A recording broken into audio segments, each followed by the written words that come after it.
Fala galera, tudo bem com vocês? O professor Tibério falando, 24 de março de 2020.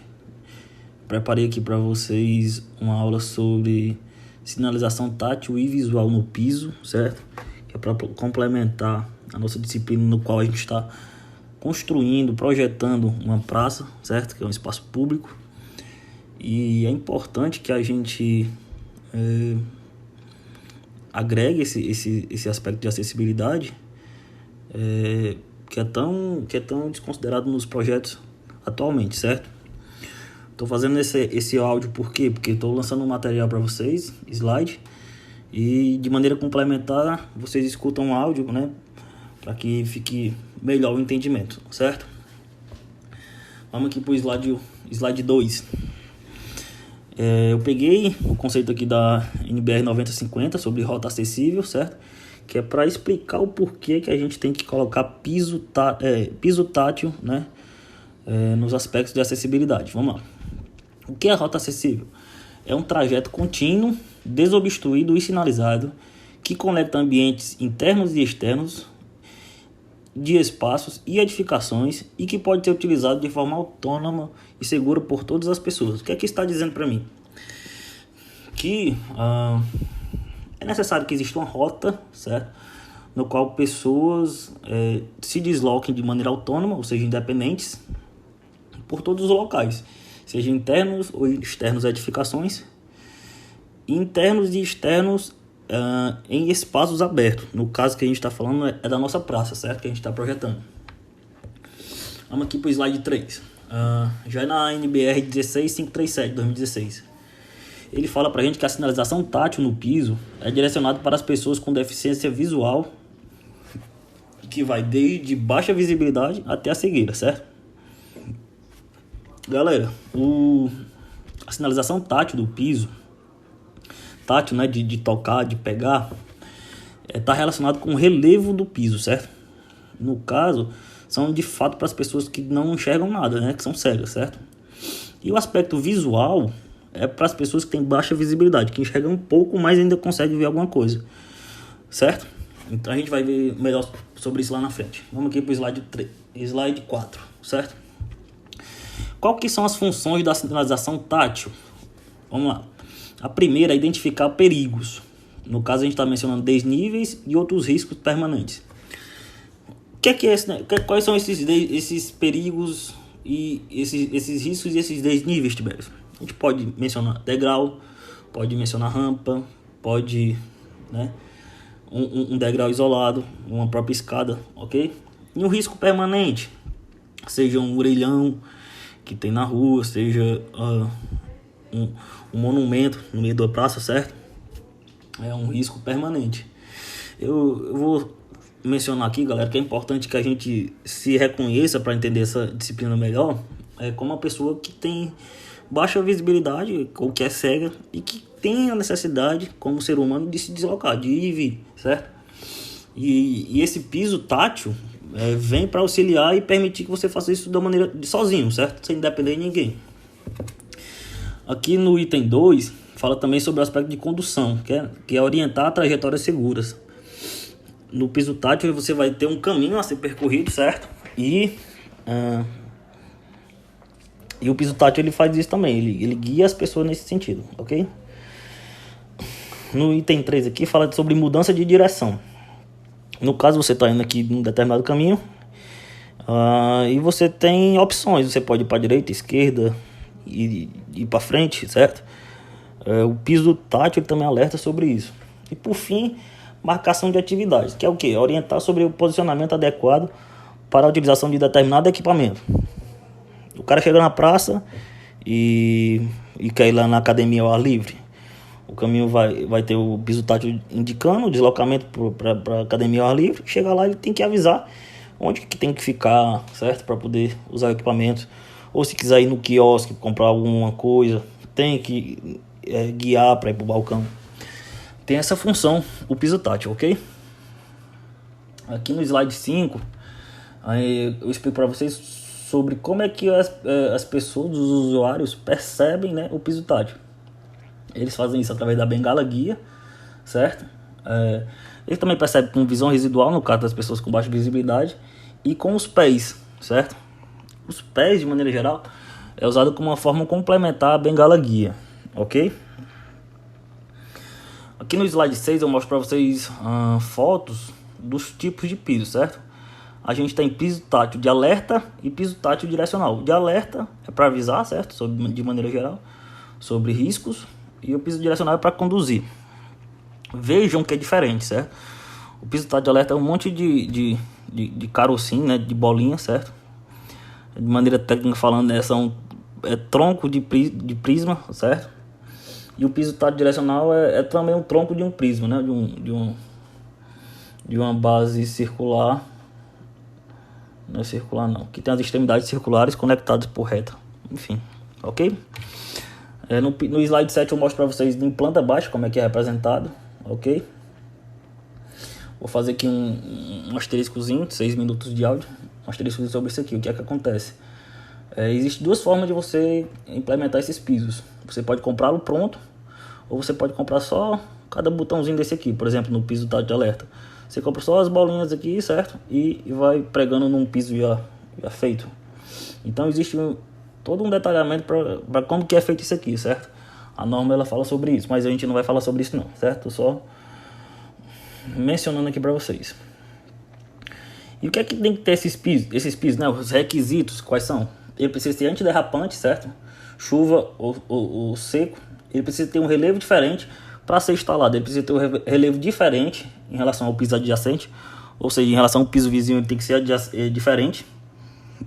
Imagine você ter um piso cheio de bolinhas, você vai lá pegar mais bolinhas para, teoricamente, conduzir alguém ou alertar alguém. Não vai, porque se é tudo igual, como é que vai alertar sobre alguma coisa? Entende? E ele precisa também ter contraste de luminância em relação ao piso adjacente. No caso aqui é voltado para as pessoas com baixa visibilidade. Ok? Que você vê a diferença de cor e você vai seguindo o caminho, né? Conforme a cor. Ok? Eu estou mencionando aqui para vocês, galera, porque a NBR aqui no item 7.3.5 fala que os pisos de alertas e os pisos direcionais, eles têm que ter a mesma cor. E é muito comum a gente ver no nosso dia a dia que é diferente, certo? Atentem-se a isso, que é errado, ok? Tem a imagem aqui do que é correto e do que é errado, ok? Aí vamos lá, né? De 10 vamos dimensionar aqui alguma coisa. No caso a gente começou com o piso tátil direcional, ok? Projeto, vamos lá. Qual que é a função do piso tátil direcional? Ele deve orientar em conformidade com o fluxo de pessoas e ponto de interesse. O piso tátil direcional, o que é que ele deve fazer? Ele deve orientar as pessoas, né? Os usuários do piso, em conformidade com o fluxo de pessoas e com os pontos de interesse. Ou seja, se as pessoas já seguem naturalmente um determinado caminho, não é a gente com o piso tátil que vai inventar um caminho novo não, entendeu? A gente vai seguir o mesmo fluxo das pessoas. E nosso piso direcional tem que seguir para os pontos estratégicos. Aqui eu já mencionei academia ar livre, os quiosques, etc. Tem que ir para os locais interessantes daquele espaço, certo? Ele tem que evitar confrontações de circulação de pessoas. Por exemplo, a gente tem um fluxo de pessoas no sentido sul-norte e tem outro fluxo de pessoas no sentido oeste-leste, né? Então você vai ter ali uma zona de entroncamento. Nesse sentido, a gente tem que desviar esse entroncamento. Que imagina aí a pessoa com baixa visibilidade segue, tem que desviar das pessoas que estão vindo de lado. Entendem? Então é complicado. E você também tem que evitar interferências com filas, né? Pessoas sentadas em bancos e áreas de permanência de pessoas. A gente evita e tem uma distância mínima, assim, recomendada. A gente vai ver mais sobre isso, ok? Vamos lá. A largura do piso tátil deve ser entre 0,25 e 0,40 metros, ok? Ou seja, deve ter entre 25 centímetros e 40 centímetros de largura. Aqui nesse caso que eu estou mencionando para você é o seguinte: caso o piso adjacente não apresente uma superfície lisa, é necessária a criação de faixas laterais ao piso tátil. Ou seja, vamos supor que a gente está aqui com um piso intertravado, né? Que não é, vamos supor, bem assentado. Vamos melhorar, vamos considerar um piso de pedra tosca, né? Que é esse vulgo calçamento que a gente chama. Aí você vai e coloca aqui o piso tátil direcional. A pessoa está lá indo com a bengalinha dele toda torta. você não tem uma distinção de relevo bem definida, então não rola, certo? Não faz sentido, galera. Nessas situações, quando o piso não é liso, certo?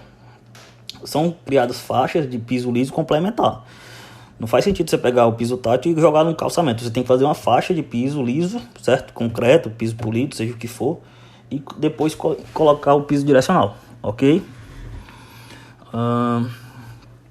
O piso direcional, né? Ele também prevê a mudança de direção, ok? Se a direção for bem sutil, no caso aqui entre 180 graus e 150, que é uma mudança de direção de até 30 graus, você não precisa colocar piso alerta, ok? A pessoa vem aqui no sentido e naturalmente muda, certo? De maneira bem sutil. No slide 14, a gente já vê que entre mudança de direção entre 90 graus e 150, certo? A gente já precisa colocar o piso de alerta, ok? Piso tátil de alerta. Para dimensionar essa mudança é basicamente o seguinte, galera. Vocês imaginem aqui, ó, eu tô tocando aqui o piso direcional aqui com o meu dedo na tela, certo? Para fazer esse caminho naturalmente, eu vou arrastar aqui, ó, eu tô no piso direcional aqui que tá deitado, certo? Horizontalizado. Eu tô aqui com o dedo sobre ele e vou arrastar até aqui o vértice e depois subir. Naturalmente a gente faria um caminho tranquilo, certo? Assim, natural com o piso direcional. No entanto, como tem a mudança de direção mais aguda, certo? É colocado o piso de alerta. A gente vai colocar um piso extra aqui para indicar qual o sentido que a gente vai mudar, certo? Você tá vindo aqui com a bengalinha no piso direcional, certo? Aí você vai tocar um piso que é fora do teu alinhamento. Então ele vai indicar para que lado vai ter a opção de fazer a conversão, de virar à direita, certo? Vocês vão ver melhor aqui nos outros slides. O slide 15, ele fala pra gente já de 3 faixas direcionais ortogonais, certo? Ortogonais por quê? Porque formam ângulos retos entre si, ok? Vamos supor que a gente está vindo aqui nessa faixa direcional aqui do lado direito, certo? Que está vindo do sentido do lado direito para o lado esquerdo. Aí você chega aqui no piso de alerta. Aí você toca aqui, opa, aqui tem uma possível conversão à direita, ok? Mas quando você passa assim sua bengala continuamente, você percebe que também tem do outro lado. Então você tem a opção de seguir reto, ok? A forma como eles mencionam o dimensionamento aqui desse piso de alerta é muito confusa, ok? Mas é basicamente assim, certo? Para melhorar o entendimento de vocês. A gente vem aqui no piso direcional. Se tiver conversão à direita, você vai ter um piso fora do teu alinhamento do lado direito. Imaginem agora, por exemplo, a gente está vindo aqui no piso direcional que está em pé, certo? Vamos descendo aqui. Quando você chega no piso de alerta, você tem tanta opção para o lado esquerdo como para o lado direito, ok? Esse é o entendimento, beleza? Vamos aqui para o slide 16. Juntando o entendimento anterior, é basicamente a mesma coisa, certo? É confuso, galera, mas se vocês fizeram uma forcinha para observar bem o entendimento, é o mesmo, certo? Esse slide 17 é um pouquinho mais desconfortável aos olhos, certo? É um pouquinho feio, mas é basicamente o seguinte. Nas nossas opções que a gente está mencionando anteriormente, são todos entroncamentos ortogonais, que formam ângulos de 90 graus, mas não necessariamente é sempre assim. Quando você tem inclinação, o que é que vai fazer? Você vai alinhar o eixo do piso direcional, o eixo central do eixo do piso direcional, com o eixo central do piso de alerta. É basicamente isso, ok?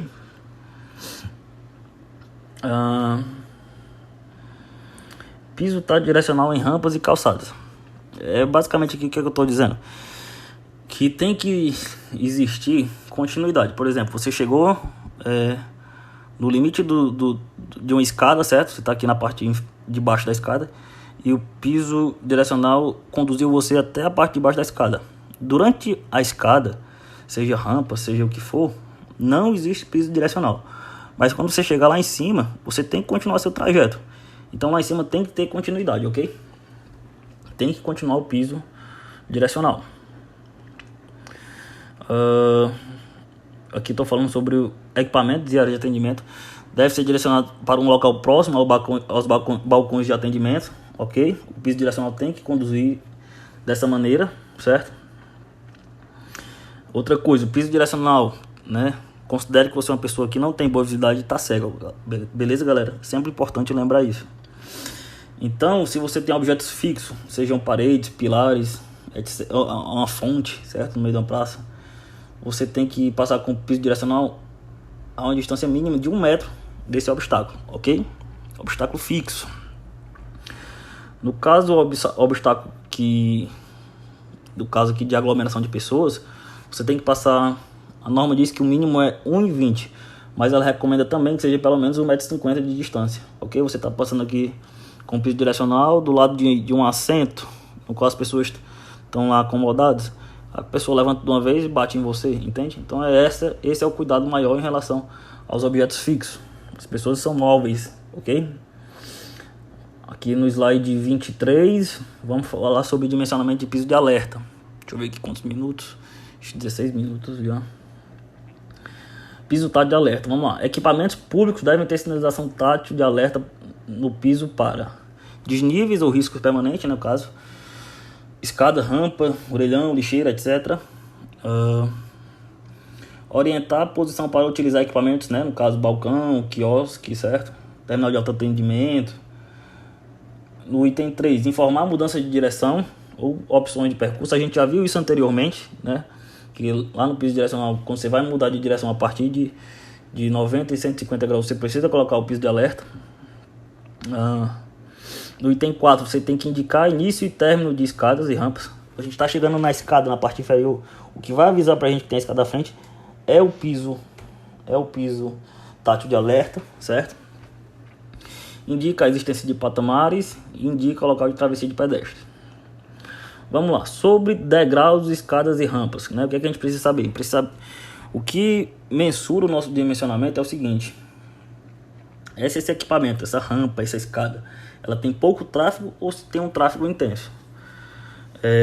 Pouco tráfego quer dizer o quê? Que vai passar 25 pessoas por metro, certo? A cada minuto. Esse metro que eu estou falando é no sentido longitudinal, certo?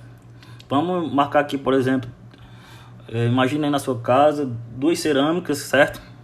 Que dá aproximadamente 1 metro. E conta-se em 1 minuto vão passar 25 pessoas. Se não passar, o tráfego é baixo, certo? É pouco tráfego. Se nessas 2 cerâmicas, né, que é nesse metro, vai passar mais de 25 pessoas por minuto, então o teu tráfego é intenso, viu? É basicamente isso, galera. Aí vamos lá, né? O slide 26 talvez seja o mais complexo aqui dessa apresentação. E a gente vai falar como que a gente coloca o piso tátil de alerta para degraus. E também vale para rampa. Não, só para degrau mesmo, ok? A gente tem aqui na figura, né, do lado direito, letra, certo? B, A e C, D, certo? E o que é que ele está falando para a gente sobre o A, né? O A é a distância entre a sinalização tátil de alerta e o espelho do degrau inferior, ok? Essa distância A tem que ser no máximo do tamanho do degrau, ok? O B já é diferente, que é a própria largura do piso tátil, que ela pode variar entre 25 centímetros e 40, né? No caso aqui 25 centímetros para pouco tráfego e 40 no máximo para tráfego intenso, ok? E a soma do A mais o B tem que ficar entre 50 centímetros e 65 centímetros, ok? Vamos aqui trabalhar melhor esse A e B. Vamos supor que nossa escada seja um local com tráfego intenso, certo? Ou seja, o nosso B, vamos considerar que seja 40, certo? Então, para a soma de A e B ficar menor ou igual a 65, o meu A, no caso, só pode ser no máximo 25 centímetros, certo? Ficar com dúvida, escutem novamente, certo? A voz do professor não é legal, mas a gente está se esforçando para que vocês entendam melhor, certo? O mesmo vale para o CD, sendo que o C, a distância entre a sinalização tátil de alerta e o espelho do último degrau, recomenda-se que a largura já seja, que o 6 já seja 25 centímetros, certo? Seja a largura do próprio degrau. O degrau varia de 25 a 28 centímetros, salvo engano, ok? Então é isso. A soma do C mais o D tem que dar 65 centímetros também, certo? Slide 25, 26, no caso aqui para o slide 27. O que é que muda na sinalização tátil de alerta nas rampas? É basicamente o seguinte: na rampa a gente vai ter a sinalização tátil de alerta colada, né, na parte inferior, certo, da rampa, colada na rampa. Na parte de cima vai ter um afastamento, certo? No topo da rampa vai ter um afastamento que varia de 25 centímetros a 32 centímetros, ok? É basicamente para dizer para a pessoa que está, por exemplo, no topo da rampa, chegou lá com a bengalinha dela e disse assim: rapaz, né, tem um obstáculo aqui na frente. Se não tiver nada na frente, pode ser a descida de uma rampa, entende? É basicamente isso. É basicamente para dizer a diferença, para explicitar a diferença, se você vai subir a rampa ou descer uma rampa, ok? E o aspecto visual do piso, né, que a gente falou só do aspecto tátil. O aspecto visual do piso diz respeito ao contraste de luminância entre o teu piso e o piso adjacente, que é o piso vizinho. Por exemplo, vamos supor que esse primeiro quadradinho branco que a gente tem aqui, certo? Na coluna a gente tem a cor bege e na linha a gente tem a cor vermelha, certo? Vermelho e bege tá branco, então é aceitável, certo? Ainda na linha vermelha com a coluna branca é aceitável. Agora na linha vermelha com cinza escuro, que é a terceira coluna, fica tudo preto, ou seja, não pode usar. Não tem contraste suficiente entre o vermelho e o cinza escuro, ok? É basicamente isso, galera, certo? Espero que tenha colaborado com vocês. Pouco mais de 22 minutos de áudio, ok? Dúvidas podem falar comigo através do Professor Online, certo? E estamos aí tentando colaborar de alguma maneira com vocês, certo? Abraço a todos, boa quarentena e por favor, se possível, né, fiquem em casa. Beleza, galera? Abraço.